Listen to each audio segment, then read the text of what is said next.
Hi y'all, I'm Brenda with Blessings and Bread. Welcome to my kitchen.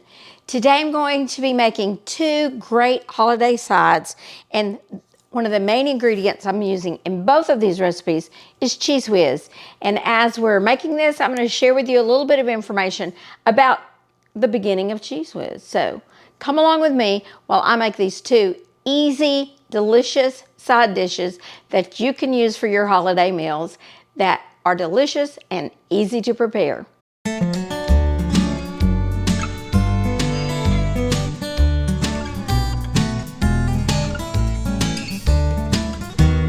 First recipe I'm going to be making today is hominy casserole. And a lot of you may not care for hominy, and I'll admit I didn't care for it either growing up. And my mother would make this recipe. This is a pretty vintage recipe I got from my mother, and she made this, and I learned to like hominy, still only in this dish, but now I tend to like hominy in my soup and in other things. Now, I would never take a bowl of hominy and eat it straight, but today I'm going to use it in a very, very delicious, easy casserole. I'm going to begin by lightly spraying my casserole bowl. This is just, I think, a 1.5 quart bowl. And then I'm going to add 2 cans of golden hominy. Now, you can actually use white hominy, but I prefer golden. But I'm using 2 cans of Bush's yellow hominy, and it's called golden hominy, I guess. But this hominy has been drained and rinsed, and that's a real important part of the process. And then I'm just going to dump this in my casserole bowl. That's one of the great things about this recipe, is that this recipe can be made completely in your bowl, and it helps with cleanup.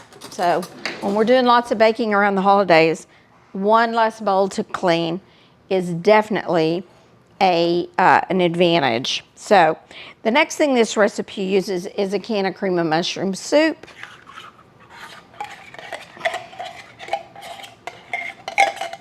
I prefer the Healthy Choice always, or Healthy Heart version, but any type of cream of mushroom soup works.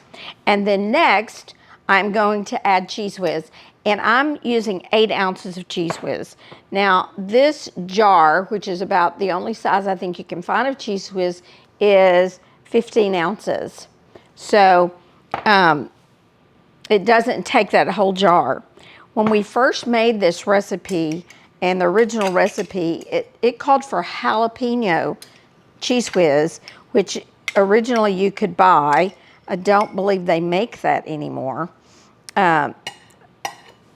I think I cannot ever find that product. So we're just going to add our own jalapenos here in a minute. And also, you could just buy an 8-ounce jar of Cheez Whiz, but not anymore. All right. So I have my mushroom soup, Cheez Whiz, and my hominy, and I'm going to go ahead and stir that all together in my bowl.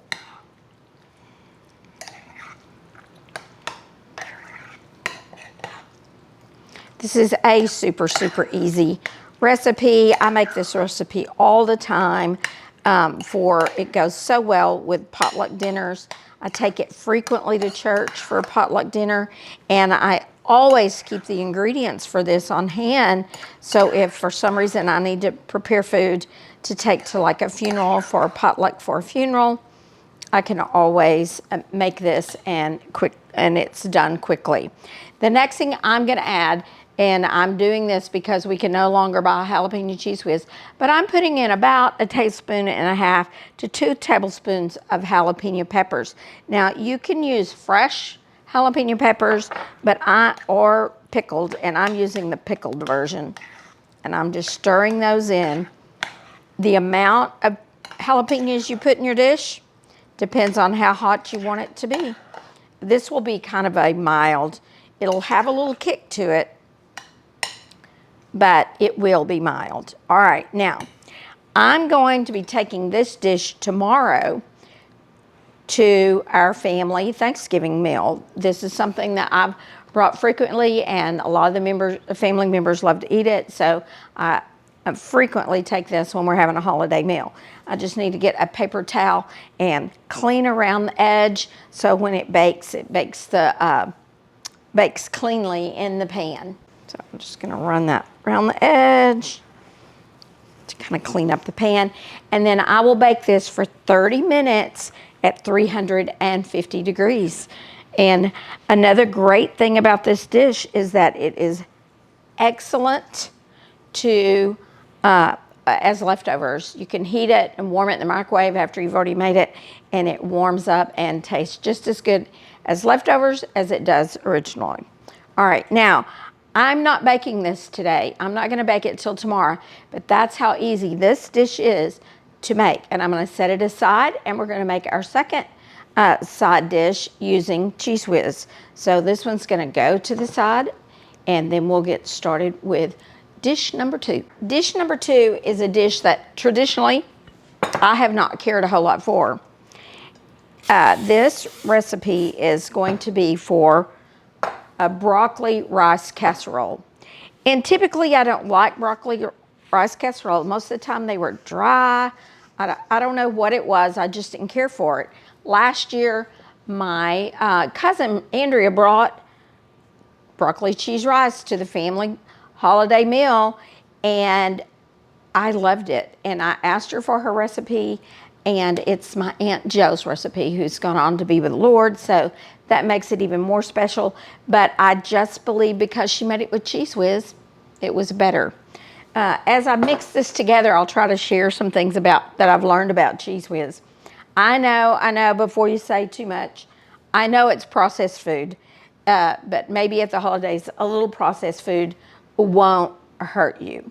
We're going to begin this. Again, I've already sprayed my pan, and now we're going to begin by taking a cup or a stick of butter, which is a half a cup, and it calls for a small onion chopped, but I just did a half a cup because my onion was pretty big, so I'm just using a half a cup.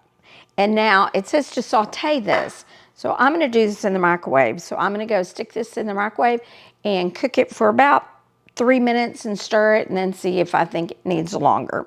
So I'll be back when I have my onions sauteed in the microwave. While those onions are microwaving, I thought I might go ahead and share with you a little bit about the origins of Cheez Whiz. James L. Kraft is the inventor and who holds the patent for Cheez Whiz. It really was developed not for Americans, but for the British.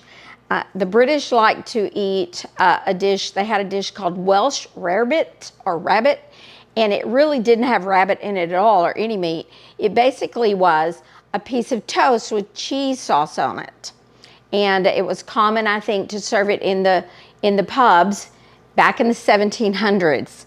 And they needed to develop, they used cheese sauce, but it was very tiring to do. It was a very long process to do it. So James L. Kraft began to, in the 1950s, try to develop a recipe or a patent for a cheese sauce. So this isn't technically called a cheese, it's a cheese sauce.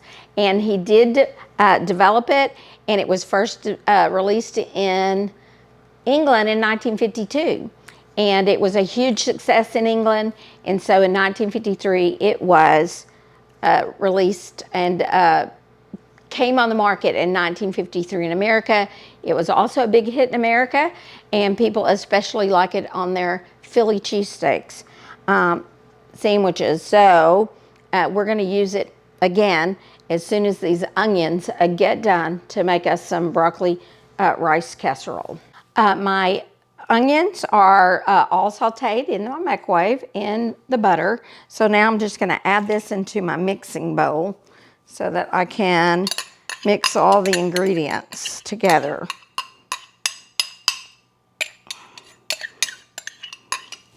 I did again say this is super, super simple recipe, just like the other recipe. All right, now next we're going to add our Cheez Whiz, and again I'm using about 8 ounces.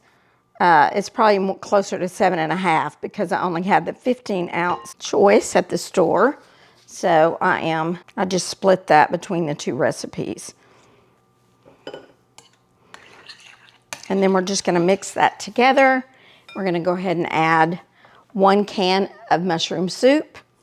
Actually, both of these recipes have similar ingredients. Good old processed food, right?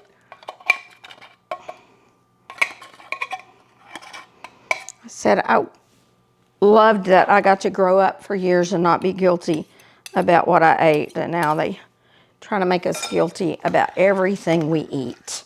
So now we're just gonna mix this together really well.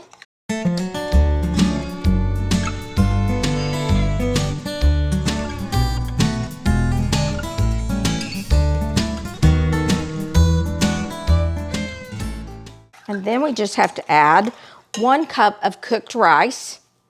And the recipe does say to use minute rice.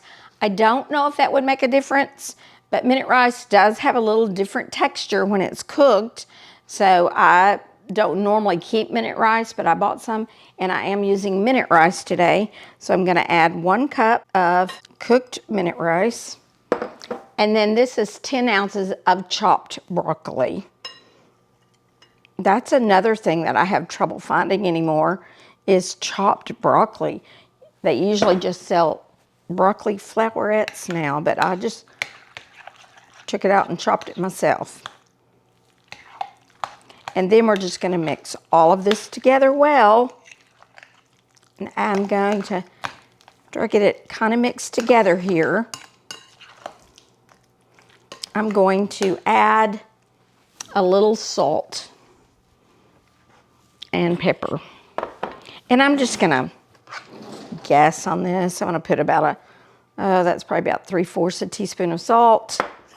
And I like a lot of pepper, so I'm just gonna shake some pepper on top and stir it in. This particular dish I plan to take to our potluck that we're having at church on Sunday to celebrate the holidays. So both of these are gonna come in handy, and they were both so easy to do.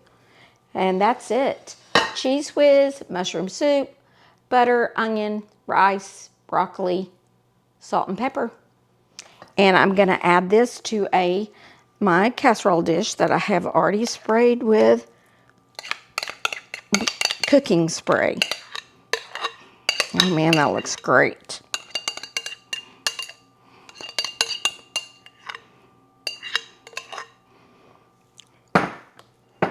These are both dishes I'm making ahead for the holidays, so I'm not baking them today for my video, but they are, goodness, that pepper got up my nose.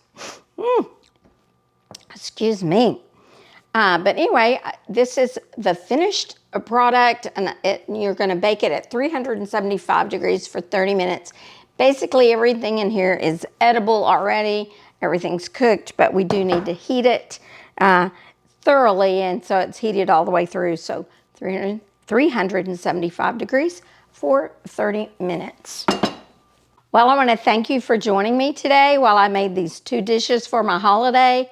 Like I said, one is for church and one is for family function, and I'll be baking these later. For now, I'm just going to put them in the fridge and let them sit overnight till it's time to bake them.